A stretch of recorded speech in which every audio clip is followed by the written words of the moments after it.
नमस्कार, मैं हूँ यथार्थ शर्मा और आप देख रहे हैं नेशनल रफ्तार न्यूज। आज हम आपके सामने विशेष कार्यक्रम एक मुलाकात लेकर आ रहे हैं, जिसमें आज हम रूबरू होंगे शिक्षाविद श्री अजीत कुमार झा जी के साथ, जो कि एक डेवलपिंग वेलफेयर स्कूल एसोसिएशन के अध्यक्ष भी हैं और जिनका पूरे उत्तर प्रदेश के अंदर स्कूल की एक संस्था चल रही है, जो इनके द्वारा संचालित हो रही है। शिक्षा की विभिन्न समस्याओं से वो रूबरू हो रहे हैं या नहीं, शिक्षा क्षेत्र में वो कैसा महसूस कर रहे हैं, शिक्षा में लेकर विद्यार्थियों के लिए क्या-क्या होनी चाहिए, इन्हीं सब बातों के साथ आज हम उनके साथ जानेंगे। हम सीधे रूबरू होते हैं श्री अजीत कुमार झा जी के साथ। झा साहब नमस्कार। नमस्कार यथार्थ जी। सबसे आप एक एसोसिएशन के अध्यक्ष भी हैं और एक स्कूल भी चला रहे हैं। आप दोनों में क्या अंतर महसूस करते हैं?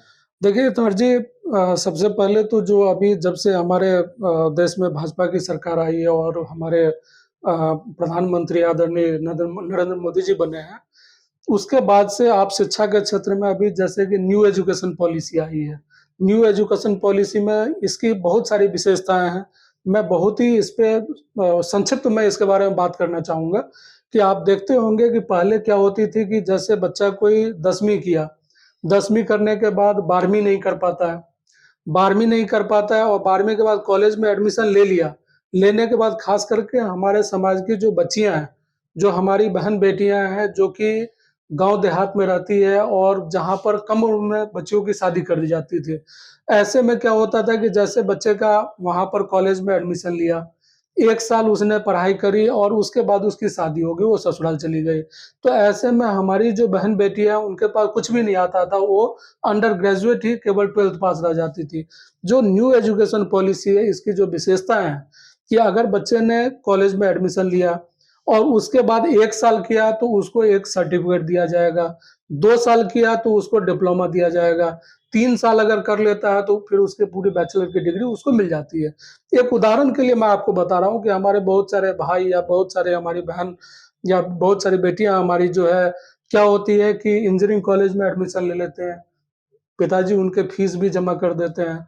बच्चे 1 साल किया, 2 साल किया, उसके बाद वो किसी कारण से आर्थिक हो सकती है, सामाजिक हो सकती है, किसी भी कारण से वो पढ़ाई छोड़ देते हैं।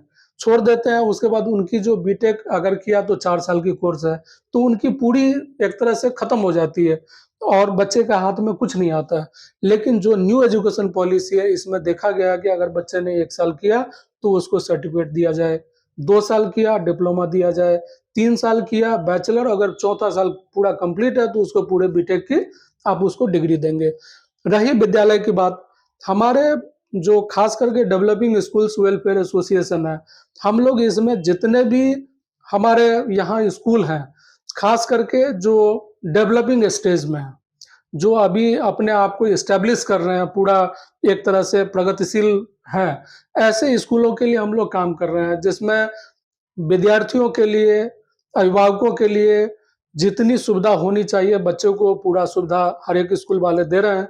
उसके बाद भी अगर कई तरह की समस्या आती है, वो प्रशासनिक भी हो सकती है, सामाजिक भी होती है, तो उन सब के लिए हम लोग जो है लड़ रहे हैं। अभी आपने देखा होगा कि आजमगढ़ में एक वो हुआ था जिसके ऊपर वहाँ के जो स्कूल के प्रिंसिपल थे उसको अरेस्ट किया गया था। हम लोगों ने 1 दिन का सांकेतिक बंद जो है आह्वान किया था, 1 दिन पूरे यूपी में 1 दिन का हड़ताल था, स्कूल सारे बंद थे।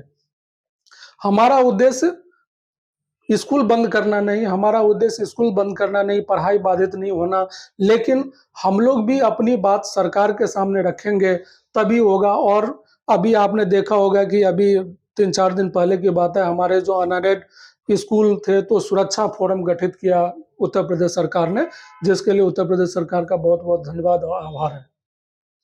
आप ये बताइए कि आर्थिक रूप से एक बड़ा तबका है बच्चों का जो आर्थिक रूप से कमजोर हैं, जो बच्चे शिक्षा ग्रहण नहीं कर पाते हैं या किसी कारणवश उनकी बच्चे शिक्षा अधूरी रह जाती है। क्या आपकी एसोसिएशन उसके लिए कार्य कर रही है? बिल्कुल यथार्थ जी, देखिए जो आर्थिक रूप से वीकर सेक्शन है, सबसे पहले तो हमारे जो सरकार का गाइडलाइन है, जो आरटीई के तहत दाखिले होते हैं, राइट टू एजुकेशन में, उसका फॉर्म भरें।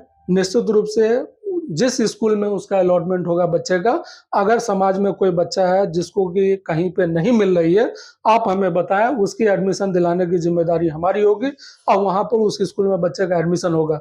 उसके अलावा अगर किसी बच्चे के पास कॉपी किताब या पढ़ाई लिखाई से संबंधित अगर कोई भी वो है, तो ऐसे बच्चे को भी दिखाएं। निश्चित रूप से हमारे एसोसिएशन और खास करके जितने विद्यालय हमारे साथ हैं, सब एक साथ खड़ा होकर उसकी मदद करेंगे और मदद किया जाएगा। एक प्रश्न मेरे दिमाग में कौन रहा है, मैं आपसे पूछना भी चाहता हूँ कि एक गैप आने की मेरी नजरों में मुझे लगता है कि एक गैप आ रहा है एक बड़े स्कूलों के बीच जिन्हें ब्रांड के तौर पर जानते हैं, या एक उन स्कूलों के बीच जो आज अच्छे बच्चों को उचित फीस में अच्छी शिक्षा देने की कोशिश कर रहे हैं। क्या महसूस करते हैं कि एक गैप आ रहा है इनके बीच में? बिल्कुल सही बात है। देखिए क्या होती है कि जो ब्रांडेड स्कूल हैं, जिन्होंने जैसे उनका क्या है कि शिक्षा बहुत ही महंगा है, जो कि आम लोगों के लिए पहुंच से बाहर है।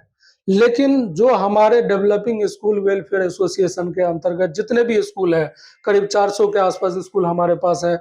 इन स्कूलों में जो है आप देखेंगे कि हम लोग, जो हमारे अभिभावक हैं, उनका दुख दर्द हम लोग समझते हैं, उनकी परेशानी हम लोग समझते हैं, हम लोग अपने हिसाब। लेकिन जो ब्रांडेड स्कूल है उनका अपना पॉलिसीज है, तो लेकिन उनको भी मैं तो यही उनसे भी निवेदन करूंगा, अपील करूंगा कि वो लोग भी जो हमारे समाज में वीकर सेक्शन हो या संपन्न लोग हो या आर्थिक रूप से कमजोर हो, सबकी भावनाओं का सम्मान करके निश्चित रूप से अपने विद्यालय में जितनी उनकी क्षमता है, निश्चित रूप से सबकी मदद करें।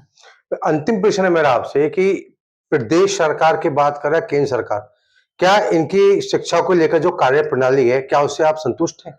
बिल्कुल संतुष्ट हैं हम। जब से भाजपा की सरकार आप प्रदेश में देखें और देश में देखें, आदरणीय नरेंद्र मोदी जी के नेतृत्व में शिक्षा के क्षेत्र में भारत जो है बहुत ही अभूतपूर्व इसका वो साल रहा है।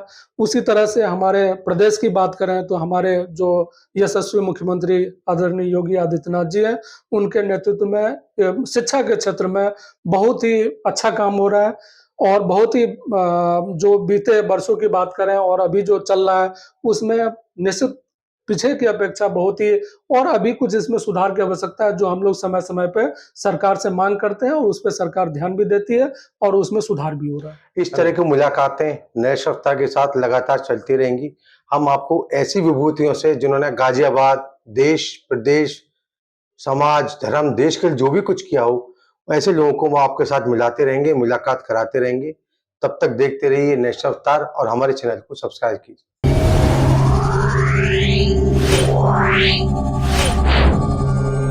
Wow.